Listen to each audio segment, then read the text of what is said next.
Saiu a notícia, inflação de abril, 1,73%. 1,73%. A maior inflação para o mês de quase 30 anos. De quase 30 anos. Um acumulado de inflação de 12%. É um negócio inacreditável. Aí, a gente vai dizer o seguinte, olha, o mundo vive um surto inflacionário. E o mundo vive um surto inflacionário mesmo. Para onde você olha, você coloca a notícia em qualquer idioma, recorre ao Fábio França, ele te ajuda. Qualquer idioma, você escolhe um, ele te ajuda. Você vai encontrar notícia de inflação alta em qualquer país da Europa. Você vai encontrar notícia de inflação alta nos países asiáticos. Você vai encontrar notícia de inflação alta na América Latina, nos Estados Unidos, no Canadá, no México. Qualquer lugar, você olhou, tem inflação alta. Então, o Brasil não está fora do planeta na inflação alta. Mas, não é bem assim, né? Não é bem assim. Porque você não pode olhar só para um número e daí dizer, temos um problema inflacionário no mundo. Temos um problema inflacionário no mundo. Mas essa inflação, ela atinge os países em momentos econômicos diversos. Não é que a inflação é como chuva. Você pode cair uma chuva em Petrópolis, como aconteceu, uma cidade despreparada para chuva, pode cair muita chuva, como aconteceu em Petrópolis. Mas se Petrópolis estivesse mais preparada para a chuva, o estrago seria menor. Não há a menor dúvida. Nas investigações sobre as causas da cheia, daquela tragédia em Petrópolis, você encontrou obras de infraestrutura que deveriam estar prontas e não estavam. Então, uma cidade despreparada para a chuva. Um país despreparado para o desajuste inflacionário. A inflação atinge os países em momentos econômicos diferentes. A chuva atinge países em momentos de infraestrutura diferentes. O despreparo da economia brasileira para esse surto inflacionário é monumental. E é disso que a gente vai falar. É isso que a gente precisa ter claro. Não dá para dizer todos os países enfrentam esse problema, então está tudo igual. Não está tudo igual. Ao contrário, está tudo muito diferente. Os Estados Unidos, da mesma maneira que a gente está falando em 12 meses de inflação, 12% aqui no Brasil, nos Estados Unidos tem inflação pra caramba. É quase 8%, né? Quase 8%. Só que, quando você pega a projeção de crescimento da economia brasileira comparada à projeção de crescimento da economia de outros países, aí você vê uma coisa importante. Quando você pega a taxa de desemprego do Brasil e a taxa de desemprego de outros países, aí você vê que tem uma questão importante.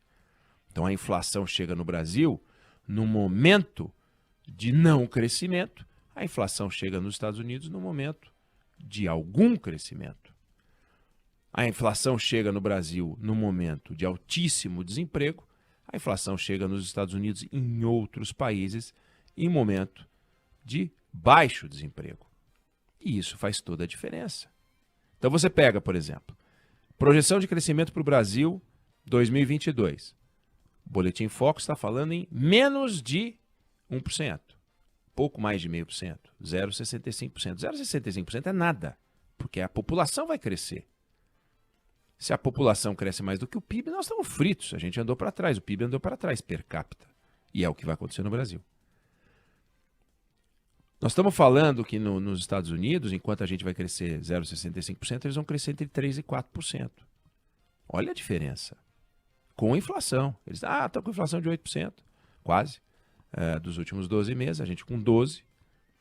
Mas eles vão crescer 3% e 4%, nós vamos crescer 0,65%. Se o Boletim Focus tiver certo, porque eles vão ajustando sempre, conforme a realidade vai se descortinando. Isso eu estou falando de inflação comparada à taxa de crescimento. Agora pega desemprego. Nos Estados Unidos, 3,6%. No Brasil, 12%. 11,7%. 12%. Então nós temos uma taxa de desemprego que é mais de 3 vezes a taxa americana. 3 vezes a taxa americana. Aonde aqui tem? Onde lá tem um desempregado, aqui tem 3. se as populações fossem iguais? Pode isso? Tem um cara pedindo emprego lá e aqui tem 3 para disputar o mesmo emprego? Só que lá vai crescer, a economia vai crescer 3 a 4% e aqui vai crescer 0,65%. Então aqui na prática vai andar para trás. Essa é a realidade. Nessa realidade, as coisas são muito complicadas. Aí, o que a gente faz para resolver o problema inflacionário? Sobe o juro. Sobe o juro. Os americanos também anunciaram uma subida de juros agora, recente. A primeira subida de juros, a primeira alta desde 2018. A gente é a primeira alta desde o último mês e do mês anterior. Olha a diferença. Os caras estão com a maior inflação dos últimos 40 anos. A gente está com uma inflação alta, bem alta. Já tivemos inflações mais altas do que isso, se a gente considerar 40 anos. Mas o fato é o seguinte, os juros americanos, esse ano, vão ficar na casa de 1,75%, 2%, o nosso 13%, e vai passar de 13%. O deles entre 1,75% e 2%. O ano que vem estão falando em 3% de juros nos Estados Unidos, o ano que vem estão falando em 9% de juros no Brasil. Você entendeu? Esses números aqui, não precisa memorizar esses números, mas só de ouvir, você fala, peraí, o nosso juro é 3 vezes maior do que o deles, o nosso desemprego é 3 vezes maior do que o deles, a nossa taxa de crescimento é 1/4 da deles, americanos. Então, complicou. Aí você fala, não, mas peraí, você fica pegando os Estados Unidos, país desenvolvido. Então tá bom. Pega o mundo inteiro. Entre 2014 e 2021, o PIB global cresceu mais de 20%, 20,5%. O mundo inteiro. O mundo inteiro. Qual foi o crescimento do PIB brasileiro? Negativo. No mesmo período, 0,09%. De 2014 a 2021. Ué. O problema é mundial. É mundial. Mas os anos têm 365 dias para todos os países. E como é que esses países usam o tempo? De 2014 para 2021, o mundo usou o tempo para crescer 20%. O Brasil usou o tempo para cair o PIB. E aí? Nós estamos certos? Nós estamos no mesmo caldo de cultura do planeta Terra? Não. Eles estão na Terra, nós estamos em Marte. Nós estamos no lugar errado. Nós estamos na posição errada. Nós estamos com a postura errada. Aí sobe o juro. Claro que o Banco Central vai subir o juro. Não tem outra ferramenta. E só tem um jeito de sair dessa cilada. É crescer. Quando você não cresce, todo mundo está disputando o mesmo saco de arroz. Todo mundo está disputando o mesmo carro. Todo mundo está disputando o mesmo telefone celular. Todo mundo está disputando o mesmo par de tênis, porque a produção é a mesma, não há crescimento. Se todo mundo está disputando a mesma coisa, os preços sobem. Só tem um jeito, é produzir mais. No mesmo tempo. Produzir mais em menos tempo. E se a gente conseguir produzir mais, que é o que os países conseguem, a gente aumenta a produtividade. Aí, com o crescimento econômico, eu consigo abrigar uma parte do reajuste de preços porque eu tenho um pouco mais de renda. O serralheiro consegue abrigar uma parte do aumento dos custos dele porque ele consegue vender mais. Isso vale para diarista, isso vale para o dentista, isso vale para o médico, isso vale para o taxista, para o motorista de aplicativo, para o entregador, para o pedreiro, para o arquiteto, para o engenheiro, para todo mundo. Para o policial, que tem um salário maior. Então essas greves que a gente vê, porque o governo fica represando aumento de funcionalismo por 5 anos, 6 anos, é claro, os caras estão sufocados, não aguentam mais. Perdendo renda, perdendo renda, perdendo renda, perdendo renda, e o tomate subiu 26%, a cenoura subiu 15%. E aí não dá. E esse é o nosso nó. Nós não crescemos. Aí você olha para o cenário e fica vendo os candidatos e tudo é chá comigo. Chá comigo. Quando eu chegar eu vou resolver. Chá comigo, chá comigo. É tudo Paulo Guedes, entendeu? O que é o Paulo Guedes? É um enganador. É chá comigo, chá comigo. O que ele fez? Nada. Nada de concreto. Não fez as reformas, não privatizou, não fez nada. E o que estão falando os candidatos? Chá comigo. Tem candidato dizendo, você vai ver, a hora que eu chegar, eu vou pedir para o Banco Central, os diretores pedirem demissão, todos pedirem demissão. Por quê? Porque daí eu boto meu pessoal lá e aí você vai ver. Entendeu? Chá comigo. Não é chá comigo. O mundo não é chá comigo.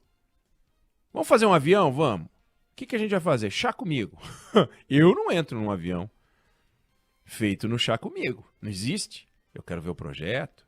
Eu quero saber do que se trata, como é que vai construir, onde é que vai botar a turbina. Não sei nem onde os caras vão botar a turbina. Será que vão botar na asa? Não sei. É chá comigo. A roda vai ficar embaixo? Não sei. Será que vai ter trem de pouso? Não, chá comigo. Como chá comigo? Quando a gente estiver lá em cima, e aí? É isso que está acontecendo.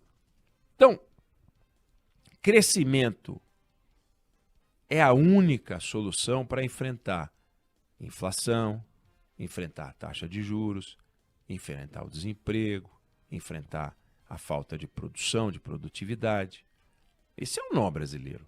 Não tem crescimento. Os outros países têm projeção de crescimento maior do que a nossa. Veja o número. No nosso pior momento econômico dos últimos tempos, nos últimos 2014, 2021, o mundo subiu 20, a gente caiu 0,09. Então a gente está em descompasso com o mundo. Os nossos juros são os juros mais altos do mundo. Por quê? Porque a gente não tem outras ferramentas de combate à taxa de juros. Aliás, à inflação que não à taxa de juros. Não tem. E os americanos? Eles subiram os juros? Subiram um pouquinho lá, mas eles têm outras formas. Eles têm crescimento. E aí, crescimento é tudo. É custo Brasil, é imposto alto, é regulação, é tudo. É um Congresso com agenda ruim. É uma perda de tempo institucional como essa que a gente está vendo. Pode isso? Pode o Brasil estar discutindo o Daniel Silveira. Daniel Silveira. A gente já está discutindo exportação, abertura da economia, importação, pesquisa e desenvolvimento. A gente vai estar discutindo investimento em automação, inteligência artificial. A gente está discutindo inteligência animal.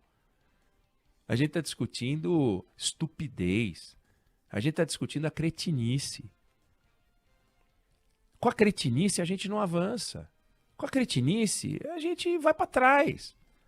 Será que o indulto é abrigado pela Constituição, mas a Constituição, no seu artigo, talvez abrigue o indulto, mas o indulto, isso é um insulto. É um insulto para a inteligência brasileira ficar discutindo o indulto, o Daniel Silveira, o Alexandre de Moraes, o Edson Fachin. Esses caras não resolvem nada, entendeu? E não é para resolver mesmo. A economia americana não passa pela Suprema Corte, entendeu? Não passa pela Suprema Corte. Ninguém pensa em o que está fazendo o ministro da Suprema Corte para melhorar a economia americana. Nada, eles não estão fazendo nada para melhorar a economia americana. Porque não passa por lá. Aqui fica só crise institucional, crise animal. Essa discussão é animalesca. Os ataques ao Supremo são animalescos, as reações são animalescas, é tudo animalesco. Animal no sentido de reino animal, sabe? Um morde mais do que o outro, morde, aí morde, você não vai tomar minha água, no meu oásis você não pisa. É mundo animal. Vou comer a perna daquele antílope. Enquanto isso, tá aí. Estão aí os números que eu acabei de colocar. É isso que está acontecendo hoje no Brasil. A agenda num descompasso, a agenda oficial num descompasso assombroso com as necessidades do Brasil, do povo mais pobre que paga pela inflação, daquele que bota o dinheiro para poder fazer o país andar. Tá louco para botar dinheiro, você acha? O dinheiro não está rendendo nos outros lugares, os caras estão doidos para botar dinheiro e botar dinheiro no Brasil. Eu quero botar dinheiro no Brasil. Me ajuda a botar dinheiro no Brasil. Me ajuda a abrir um novo negócio. E é isso que está acontecendo hoje no Brasil. Então você olha esses números, você vê essa informação da inflação, não se impressiona. Não se impressiona com a inflação. Se impressiona com o fato de que nós não temos mecanismo nenhum de combate a ela, que não seja a taxa de juros. Aí sobe a inflação, sobe o juro. E a gente, onde tinha um problema, passa a ter dois. E os outros países, onde tem um problema, eles vão lá e resolvem. A gente vai lá e cria outro. E em vez de todos os esforços voltados para isso, os Arthur Lira, entendeu? Os Ciro Nogueira, os Paulo Guedes, tá todo mundo esperando para ver o que o Alexandre de Moraes vai fazer, entendeu? Qual o próximo movimento do presidente Bolsonaro no campo dos Daniel Alves. Daniel Alves, gente. O pensador Daniel Alves. A grande discussão no Brasil é o Daniel Alves, não, Daniel Silveira. Daniel Alves era problema para o meu São Paulo, deixou uma dívida lá, não fez nada pelo meu São Paulo, e o Daniel Silveira também não faz nada pelo Brasil. E aí, entendeu? A gente precisa produção, produtividade. Essa é a agenda. Nós temos que entrar nessa discussão firmes, porque senão nós vamos ser enganados por esses caras. Chá comigo, eu vou ganhar a eleição e aí você vai ver, vai mudar tudo. Não vai mudar nada, não vai mudar nada. Ou a gente enfrenta os problemas como eles têm que ser enfrentados de frente, com coragem, ou nós estamos fritos.